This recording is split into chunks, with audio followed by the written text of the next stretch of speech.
individual has been suffering from these symptoms for at least 3 to 4 months, that definitely is worsened in the presence of electromagnetic fields and relieved by removal.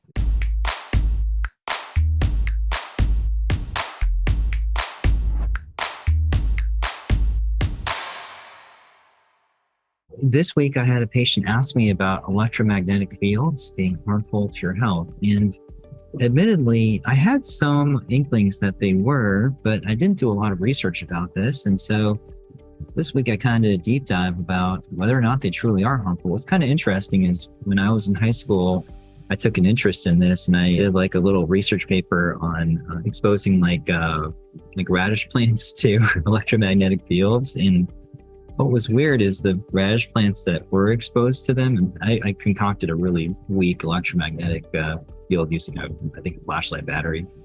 And what was weird is the radish plants that were exposed to them, actually, their growth velocity was actually decreased. But I didn't think too much of it. I mean, I was a sophomore in high school. But there appears to be some validity to that experiment. Okay, so what do I mean by that? There is a disorder called electromagnetic hypersensitivity that's being described in the literature. And it's basically a clinical syndrome that's characterized by non-specific multiple organ symptoms that follow patients once they are exposed to electromagnetic fields, and they're relieved once they are removed from that setting. And it is very nondescript. Some of the symptoms that have been described are sleep disorders, extreme fatigue, asthenia is another word for fatigue, headaches, memory and concentration difficulties, dizziness, musculoskeletal pain, skin conditions, primarily unusual rashes, and mood disorders. And it seems to be linked to electromagnetic fields from several sources. So mobile phone, base stations, headsets, Wi-Fi routers, fluorescent lights, power lines, and power transformers. I know there's some controversy about this, and people make fun of people that are worried about electromagnetic fields. There's plenty of memes about, I guess, certain people wearing aluminum hats to block their head from getting exposed to this, but there might be some truth behind it. What we're finding is that there are many articles suggesting that electromagnetic fields interfere with biological processes, and it kind of makes sense. Our body is comprised of electrical signals, particularly in our cardiac rhythms and firing of neurons throughout the central nervous system, peripheral nervous system.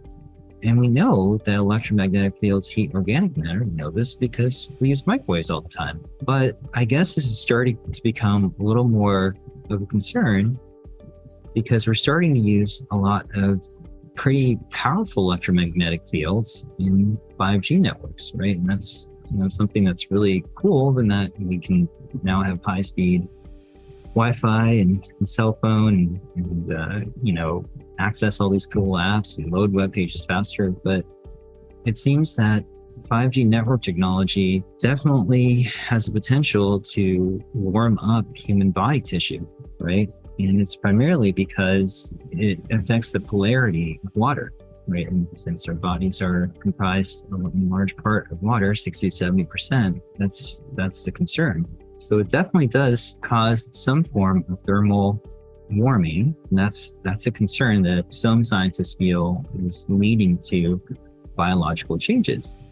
And so again, a lot of this is speculative, and there still needs to be a lot more research about this, but there are many articles suggesting that there are effects. And again, I encourage you guys to do your research on this.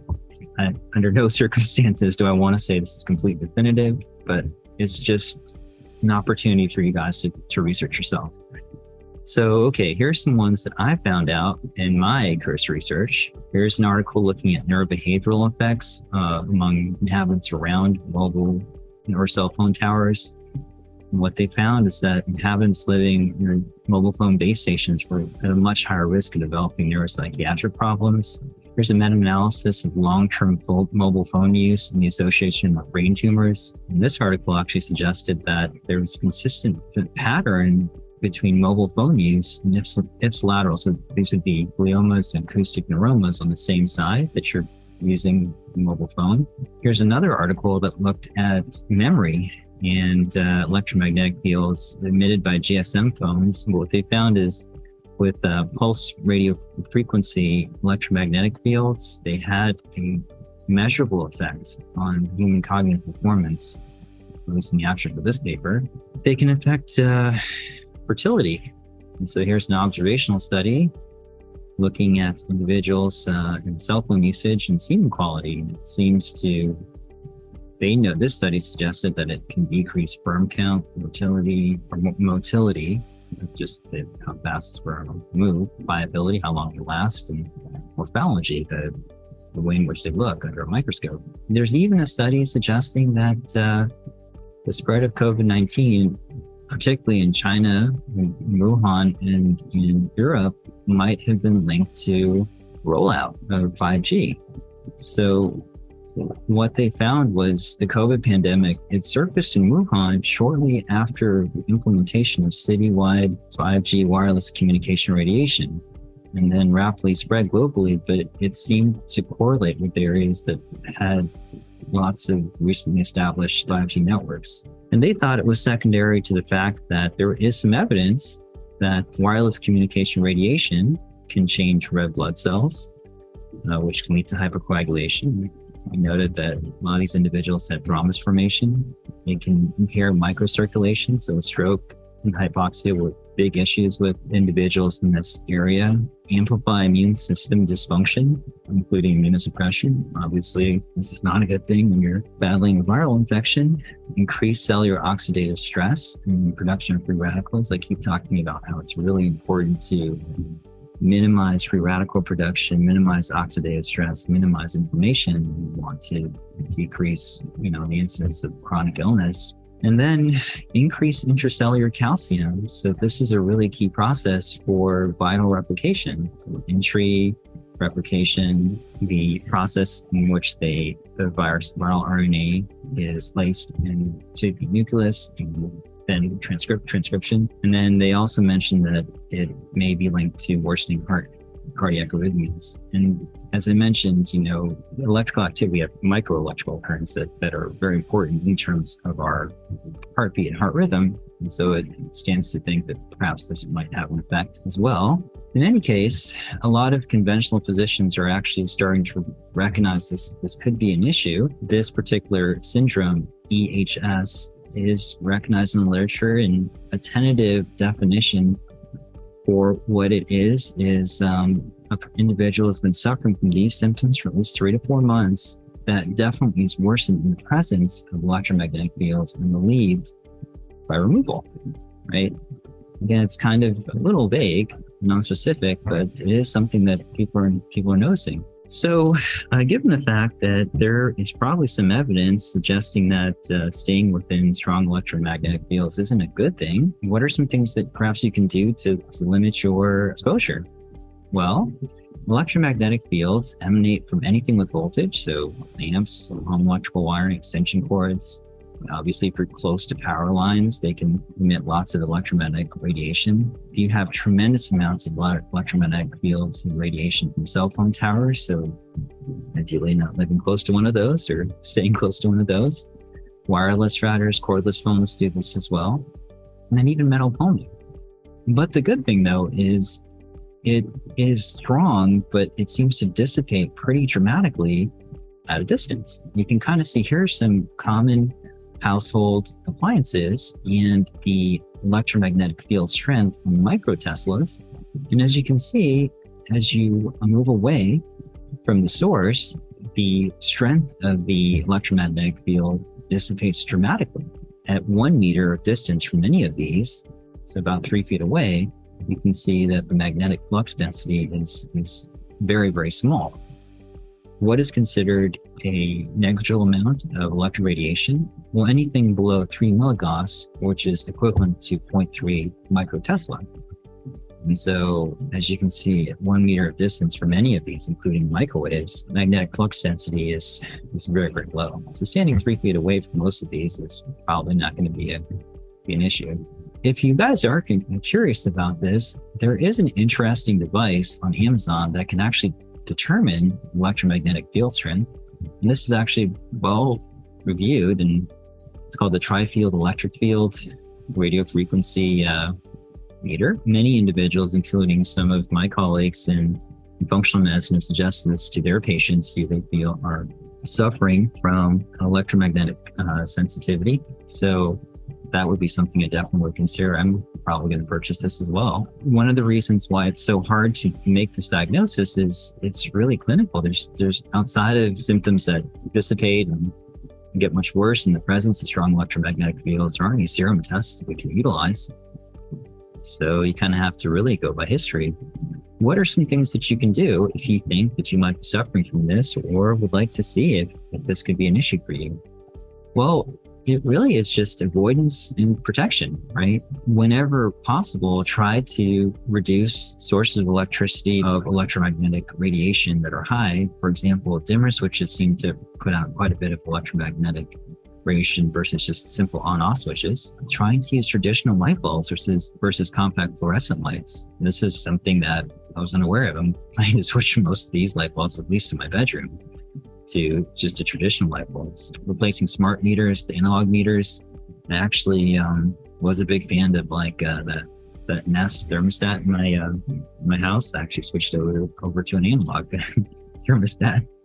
Try not to allow the installation of smart meters. This may or may not be possible depending on the power company in your area, but those seem to emanate a lot of electromagnetic radiation.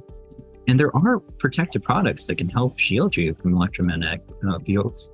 At least get something for your cell phone, or particularly if you keep it in your pocket. There are things for your laptop as well that you can utilize. It's probably, this idea of keeping your computer on your lap is probably not a good idea, particularly since most of us are using Wi-Fi. And they're actually EMF hats, and they're not the tinfoil hats. They just look like like normal hats, but they have a lining, and I'm not exactly sure about the specifics of the lining, but it can help reduce electromagnetic radiation. Try to remove things that emanate a lot of electromagnetic radiation on your body. So try not to keep it in your pocket, or for women, of course, in your bra as much as possible. So, or at least put a protective sleeve on it. Turn off your Wi-Fi. I have been using an Ethernet cable recently, and it's primarily just because Wi-Fi is not the most reliable sometimes, and so just in terms of utilizing it for the office, it's worked a little bit better. But the other benefit is there's not a lot of electromagnetic fields with Ethernet cables. And then try to activate the airplane mode on your smartphone. Now, I do that a lot, primarily just because I get tired of the notifications I get from it while I'm working, but it also appears to be a sound decision if you want to reduce your exposure to electromagnetic radiation. Now, supplement-wise, these are very general recommendations, and they're just things that other functional medicine providers, people involved in the field have, suggested. And it's really just these are just things that are going to reduce oxidative damage, improve your immune system, things really to counter the effect of what we think electromagnetic fields has on your body. And so magnesium glycinate, for sure, this is something that seems to improve immune systems, and I think it's due to the fact that it helps improve nerve conduction. Vitamin D3, primarily because of its effects on immunoregulation, and fish oil, as well as antioxidants. And these, again, are primarily due to the fact that they reduce oxidative damage and reduce inflammation in general. And then there's also the idea of grounding. Now, again, as I mentioned, I liked physics in college, but I certainly was not adept at it, unlike some of my friends who were way better at math and engineering. But the idea with this is when you're grounding, you are essentially exposing yourself to Schumann resonance frequencies, which is the frequency of the Earth's electromagnetic field. And it's almost like you are exposing yourself to an electromagnetic field that is more natural, that most of the Earth's organisms have been exposed to, and it's used to counter electromagnetic radiation from cell phone towers, cell phones, electrical towers. And there is some evidence that doing this may help. And a lot of my patients who deal with patients who have EHS have seen significant benefits with their patients doing grounding as well. And what it really is just going outside and walking barefoot on the ground, right? So, well, of course, this would be in the grass or on dirt, right? And I, again, don't know a tremendous amount about this, but there is a lot of research suggesting that it can help. And here's one study looking at the effects of grounding or earthing on body worker pain and overall quality of life. And what they looked at was a double-blind randomized controlled trial with massage therapists, and they're assigned into two cohorts, one that did grounding, the other that didn't, right? What they found was therapists experienced significant increases in physical function and energy and decreases in fatigue, depressed mood, tiredness, and pain while grounded versus being not grounded. And typically the colleagues that deal with patients who have AHS have mentioned as little as 30 minutes a day seems to have pretty remarkable benefits. Okay, so that's really all I had to say about that. Again, it was a very unique and interesting question that frankly I didn't know very much about, but it has some worrisome implications for for people that are addicted to electrical devices.